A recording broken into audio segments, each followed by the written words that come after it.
साथियों, एक बार एक मेधावी छात्र अपने गुरु के पास आकर कहने लगा कि मुझे मेरे मित्र इज्जत नहीं देते, मैं जाता हूं और मुझसे वो लोग परहेज करने लगते हैं।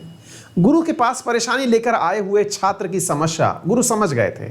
उन्होंने उस छात्र को एक पत्थर पकड़ाया जो नीले रंग का था और कहा कि जाइए इसकी अधिकतम मूल्य प्राप्त करके लाइए कि ये कितने का बिक सकता है, मार्केट में घूम कर आइए और इसका अधिकतम मूल्य लेकर आइए। अगर आप इसका अधिकतम मूल्य ले आए तो मैं आपको समाज में इज्जत दिलवाने लग जाऊंगा, ये मेरा वादा है।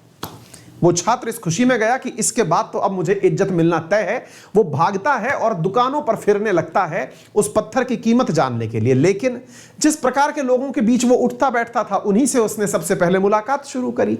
उस चमकीले नीले पत्थर को लेकर के वो छात्र जल्दी से गया और जाकर के एक सब्जी विक्रेता के पास गया, क्योंकि उससे वो रोजाना सब्जी परचेज किया करता था।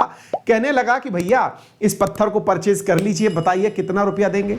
दुकान सब्जी विक्रेता ने कहा कि भैया एक काम करिए, ये पत्थर लगने में बहुत सुंदर सा लग रहा है, नीले रंग का है, लगता है कुछ अमूल्य प्रकार का होगा, 1000 रुपए आप मुझसे ले लीजिए और इस पत्थर को मुझे दे दीजिए। अब आप कह रहे हैं आप अच्छे पढ़ाई लिखाई वाले बच्चे हैं, ठीक है, आप हमें दे दीजिए। सब्जी विक्रेता की बात तो सुन ली उसने, लेकिन उसने कहा कि आप 1000 रुपए लगा ही रहे हो भैया, अभी हमें थोड़ा और मार्केट में मालूम कर लेने दीजिए, फिर हम आपके पास वापस आएंगे। वो बच्चा वहां से उस पत्थर को लेकर के फिर उस दुकान पर गया जहां पर बर्तन बिका करते थे। बर्तन के दुकानदार से जाकर के उसने कहा कि भैया ये जरा इस पत्थर को रखिए अपने पास और बताइए कि आप इसे पत्थर को परचेज करना चाहेंगे, क्योंकि ये बहुत ही चमत्कारी पत्थर है, नीले रंग का पत्थर है और काफी अमूल्य प्रकार का है। दुकानदार उसकी बातों से प्रभावित था, मानता था कि बुद्धिमान है, इसलिए साथियों उसने उसे कहा कि ये चमकीले पत्थर को मैं आपसे 10,000 रुपए में परचेज कर सकता हूं। छात्र को यह बात समझ में आने लगी कि ये चमकीला पत्थर शायद मूल्यवान तो है, बस इसकी सही मूल्य मुझे नहीं पता चल रहा है, और गुरुजी ने सही कह के भेजा है कि इसका सही मूल्य मालूम कराओगे तो मैं तुम्हें इज्जत दिलवाऊंगा दोस्तों के बीच में, और मुझे तो चाहिए फुल इज्जत। अब भैया वो यहां से निकले और पहुंचे सुनार के पास में। सुनार जो सोने का और चांदी का व्यापार किया करता था। सुनार के पास जब पहुंचा तो सुनार ने कहा कि लाइए क्या लगाना है। तो सुनार तो भैया चाहते ही थे कि वो हीरे मोती का व्यापार करने वाले एक व्यक्ति से उसे मिलवाएं, लेकिन सुनार ने सोचा कि इस पत्थर को हम खरीद लेते हैं, हीरे मोती के व्यापारी से हम इसको बाद में क्यों मिलवाने लगे, अपना व्यापार बनाएंगे। साथियों सुनार ने कहा कि बेटा सुनो, पैसा पत्थर बहुत बढ़िया है, इस पत्थर को हमें दे दो और हम तुम्हें ना इस पूरे पत्थर के 1,00,000 रुपए देते हैं। भाई साहब, विद्यार्थी को यह बात समझ में आने लगी कि गुरुजी के पास था कोई कामयाब पत्थर, जिस पत्थर की उन्होंने अलग अलग जगह वैल्यू लगवाई, अब ये 1,00,000 रुपए का हो गया है।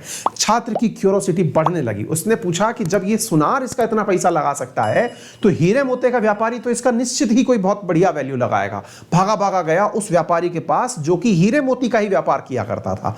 पहुंचा और जाकर कहने लगा कि भैया जरा इस पत्थर को देखिए और बताइए ये कितने का है, कितने का परचेज करेंगे।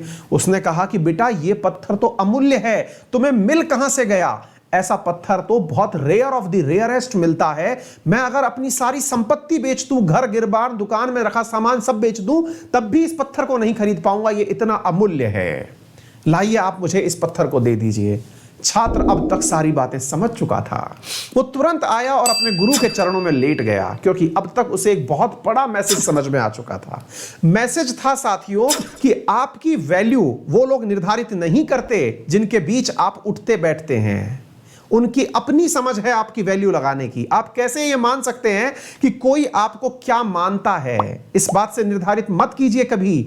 जिनके बीच आप उठ बैठ रहे हैं, हो सकता है कि वो आपके टैलेंट को पहचानने लायक ही ना हो, क्योंकि साथियों सोने की असली कीमत सुनार जानता है, हीरे की असली कीमत एक हीरे मोती का व्यापारी जानता है। आप कितने होनहार हैं यह आपका शिक्षक जानता है, तो आप क्यों दुनिया की बातों से प्रभावित होते हैं?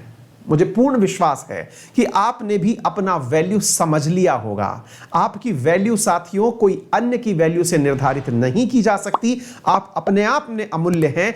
हर जगह के लिए एक सिंपल सिद्धांत है कि एक ट्रायंगल के अंदर एक ट्रायंगल सेट हो सकता है, एक स्क्वायर में एक स्क्वायर सेट हो सकता है, तो क्यों एक स्क्वायर को ट्रायंगल में सेट करके अपना मूड खराब करना? सदा सकारात्मक रहिए और सब्सक्राइब करिए अंकित इंस्पायर्स इंडिया को। Thank you.